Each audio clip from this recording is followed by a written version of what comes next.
tenemos que apegarnos a 3 principios: no mentir, no robar y no traicionar. ¡Viva México!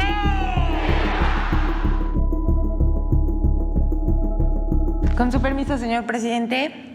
Hoy es 18 de septiembre del año 2024. Esta es la sección ¿Quiénes quieren las mentiras de la semana? Y vamos a iniciar. ¿Se acuerdan que durante toda la discusión de la reforma al Poder Judicial, pues los agoreros del desastre decían que el dólar se iba a disparar y que íbamos a tener una crisis? Pues resultó falso. En medios de comunicación y en redes sociales se dijo que se devaluaría el peso si se aprobaba la reforma al Poder Judicial, pero no ha sido así, como decía. El peso es la segunda moneda más apreciada a nivel mundial. Este gobierno será el primero después de más de 50 años que no se devaluará nuestra moneda. Y esto nos da la oportunidad de ir hacia atrás. Les vamos a mostrar una joya que encontramos el equipo de esta sección y les vamos a decir esta imagen que ven aquí en pantalla. Si le hacen zoom, por favor, mientras voy describiéndola. Circuló en el año 2018 en redes sociales y también se imprimían volantes y carteles para intentar inhibir el voto en ese momento del candidato a la presidencia de la República, Andrés Manuel López Obrador, que resultó ganador en esa contienda y ahora es el presidente constitucional. Dijeron que si a México lo gobernaba el licenciado AMLO, el dólar estaría a 30 pesos. Habría inflación del 10%, que caería la inversión extranjera 5% y el turismo 7%, que sería el peor arranque de una administración en 70 años. ¿Qué pasó? Todo lo contrario.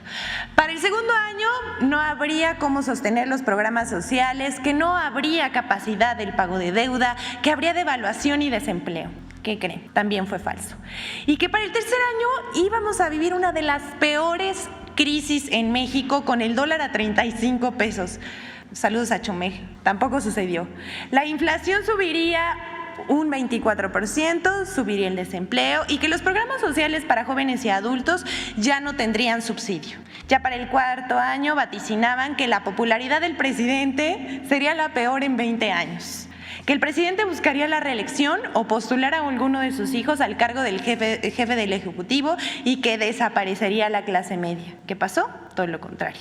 Todo resultó falso, salvo una cosa. Miren, este cartel tiene algo de verdad. Fue en lo único que acertaron, y es que para el sexto año los partidos de oposición estarían debilitados. Sí le atinaron a eso, pero los resultados del gobierno fueron diametralmente opuestos a sus pronósticos. Por eso, la gente ya no les cree. Los intelectuales y líderes de la oposición no entienden que el país ya cambió y están sumamente enojados. En eso también son minoría. Por eso vale la pena mostrar algunos cambios positivos en el estado de ánimo de los ciudadanos. Miren, esto es una joya y si lo que acabamos de ver es conmovedor, eso también lo es. Aquí México ha avanzado 11 lugares en el índice de felicidad y se halla en el lugar 25. Pero eso no es todo. Aquí vemos que las niñas y los niños mexicanos son los que se sienten más felices y satisfechos con la vida en el mundo. Y a mucha honra. ¡Viva México otra vez! Hasta aquí las buenas noticias. Y pues pese a todo lo que vaticinaron la oposición, los políticos y los comunicadores que les hacen el caldo gordo a las mentiras para intentar desprestigiar al presidente, a los funcionarios de la Administración Pública Federal, a las obras insignia, etcétera, pues no les resultó, porque todo esto que dice el cartel es mentira. Pero vamos con esto que circuló durante el fin de semana. Bueno, a principios de semana, y sobre todo una entrevista que tuvo lugar ayer en Radio Fórmula con Ciro Gómez Leiva al expresidente Ernesto Zedillo, que es un traidor, pero ahora lo hacen pasar como un prócer de la democracia. El expresidente Ernesto Zedillo reapareció en la escena pública para criticar la aprobación a la reforma al Poder Judicial. Esto tuvo una amplia cobertura en medios de comunicación y redes sociales, noticieros de radio y televisión, comunicadores y políticos de oposición se llenaron la boca repitiendo sus palabras. Entre lo mucho que dijo el expresidente priista hizo especial hincapié en que la reforma al Poder Judicial destruirá al sistema judicial mexicano con una fachada de democracia. El Ejecutivo y el Legislativo van a controlar quienes aplican la justicia en nuestro país y que es un acto de tiranía. Y fue más lejos. Y aquí inserte su bonita canción dramática porque voy a citar a Ernesto Zedillo. Cuando me di cuenta que iba a ser el atropello constitucional que ha significado la aprobación de esta reforma, tanto con la sobrerepresentación, y guardemos esto por favor, en la Cámara de Diputados como mayoría calificada gangsteril en este momento, se dijo a él mismo, no puedo ignorar esto, puedo ser la destrucción de la República que hemos construido entre todos los mexicanos. Eso es como decir lo que dijo la señora, que no podemos mencionar aquí, que ella misma nos quitó las cadenas casi que con sus manos. Pero como no tiene desperdicio, escuchemos lo que dijo en entrevista para Radio Fórmula en el espacio que conduce Ciro Gómez Leiva. Vamos a poner solamente un fragmento. Sí. Pero no creo que sea una opinión exagerada. Estoy hablando de un riesgo que se puede materializar dado el contenido de esa reforma. Un requisito de cualquier democracia real es no solamente que haya elecciones libres y con condiciones de competencia equitativa, sino también que haya un tercer poder. Con las elecciones se determina el legislativo y el ejecutivo, pero que haya un poder independiente que imparta justicia, pero que también esté atento a que los otros poderes del Estado cumplan con sus obligaciones constitucionales. Y esta reforma está muy cuidadosamente diseñada para que los poderes legislativo y ejecutivo, que como vemos evidentemente ahora han caído en manos de un solo partido, puedan determinar, nombrar quienes tendrán la responsabilidad de ser juzgadores en el sistema jurídico, en el sistema judicial.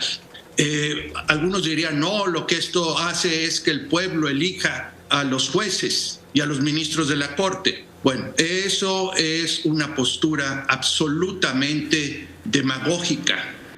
Miren, nos vamos a dejar ahí porque sí dijo muchas cosas, pero quedémonos con esto. Habla sobre representación, de que debe haber un poder independiente y de que la Suprema Corte debe vigilar el cumplimiento de la justicia. Y aquí es donde vamos a decir, ay, señor, ¿cómo le gusta mentir? Valdría la pena refrescarle la memoria al expresidente Zedillo por todo lo que anda diciendo, pero vamos por partes. En primer lugar, Ernesto Zedillo no dijo que él, siendo presidente, cerró la Suprema Corte de Justicia de la Nación el 1 de enero de 1995. Zedillo jubiló a 26 ministros con jugosas pensiones y reformó en 26 días la Constitución y promulgó reformas a 20 artículos constitucionales. Ahí nadie se escandalizó ni lo llamaron tirano. Eliminó la Corte integrada por ministros nombrados por los presidentes Miguel de la Madrid y Carlos Salinas de Gortari. Impuso una Corte a modo y se llena la boca de decir que debería haber un poder autónomo. El presidente Zedillo nombró a los 11 ministros de la Suprema Corte de Justicia de la Nación, creó el Consejo de la Judicatura y a la mitad de los jueces de primera instancia. Los medios de comunicación no lo tacharon de ejercer un poder absoluto, ni lo calificaron de dictador, ni de destruir la justicia. Pero también le decimos al expresidente Zedillo, él se habla al espejo cuando se rasga las vestiduras por una supuesta sobrerepresentación en el poder legislativo. Y aquí sí tengo que decir, qué descaro. Omite decir que el proyecto de decreto fue aprobado por unanimidad, su proyecto de decreto, el 18 de diciembre de 1994, que solo había 8 senadores de oposición quienes abandonaron el recinto al momento de la votación. Y si me pueden hacer zoom, por favor, a la Cámara de Senadores de 1995, ¿qué tal? En ese momento, 120 escaños del Senado eran ocupados por el PRIAN, quienes votaron por la reforma de Ernesto Zedillo, 95 del PRI y 25 del PAN. Nadie los acusó de sobrerepresentación ni de establecer la dictadura de la mayoría. El PRI contaba con 95 senadores más 25 de PAN, lo cual no impedía una integración monolítica de un poder con las atribuciones de revisar la constitucionalidad de los actos del Ejecutivo. ¿Cómo ven? La Cámara de Senadores en 2024, y si ahora me hacen zoom por favor de cómo está conformada la Cámara de Senadores en este año. Morena tiene 60 senadores, el Partido del Trabajo 9 senadores, el Partido Verde Ecologista de México tiene 14 senadores, Movimiento Ciudadano 5 senadores, Partido Acción Nacional 22 senadores y el PRI, el Partido Revolucionario Institucional, 16 senadores. Señor Zedillo, ¿cuál sobrerepresentación? ¿Usted no se mordió la lengua? Así de desmemoriado anda el expresidente Zedillo. Una reforma judicial que se aprobó en 26 días, la reforma de Ernesto Zedillo, con jugoso regalo para ministros. Por ejemplo, Diego Valadez, quien fungiera como Procurador General de la República entre enero y mayo de 1994 y que, siendo ya nombrado ministro, solamente duró 6 meses, pero sí se le otorgó su pensión vitalicia. Y aunque ya fue aprobada la reforma, continúan mintiendo tan vehementemente que pareciera que algo esconden. Y les vamos a decir que por más de 20 años, la Corte estuvo secuestrada por una mafia que servía a los intereses de los poderosos, de aquellos que se sentían dueños de México. Ellos ahora tienen terror de que el pueblo participe y decida. No los culpamos, el pueblo es mucha pieza. Pero aquí no acaban las mentiras que se difundieron sobre la reforma al Poder Judicial. Vamos a ver la colaboración con Infodemia sobre estas mentiras.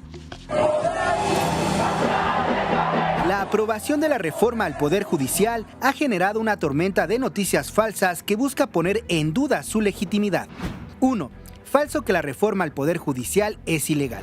Se trata de situaciones, todas ellas, que podrían suponer ilegalidades cometidas por los órganos legislativos que componen el así llamado órgano revisor de la Constitución y con ello comprometer la validez misma de la reforma. Si tú tienes un presidente que publica una reforma a pesar de suspensiones judiciales, es el aviso de que el Estado constitucional de derecho no existe. Esta reforma es ilegal, es ilegítima y verdaderamente no puede ser declarada como constitucional. El artículo 135 de la Constitución de México establece el procedimiento para reformar la Constitución, el cual se respetó en todo el proceso legislativo que se siguió para aprobar la reforma al Poder Judicial. En cuanto a los amparos emitidos para evitar la discusión, aprobación y publicación de la reforma, estos no son procedentes, toda vez que la ley que reglamenta el juicio de amparo establece en su artículo 61, fracción primera, que el juicio de amparo es improcedente en contra de adiciones o reformas a la Constitución.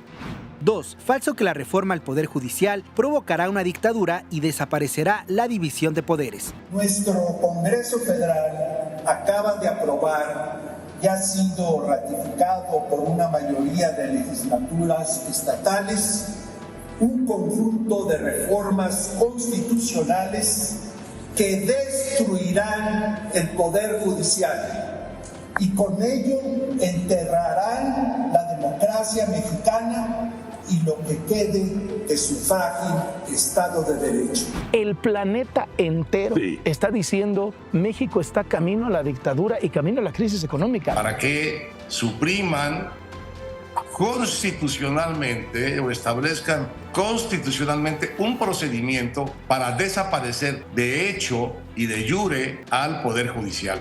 A la 1 de la mañana fue aprobada la reforma del Poder Judicial en medio de un estruendoso aplauso por parte de los asesinos de este país llamado Movimiento de Regeneración Nacional. Así, Morena logró desmantelar el Poder Judicial. La reforma al Poder Judicial no elimina ninguno de los 3 poderes de la Unión. Por el contrario, los fortalece. La Constitución Política de los Estados Unidos Mexicanos establece la democracia como forma de gobierno y la división de poderes en México en sus artículos 39, 40 y 49. Y ninguno de esos artículos fue modificado con la reforma constitucional al Poder Judicial. 3. Falso que el Diario Oficial de la Federación no se puede publicar los domingos.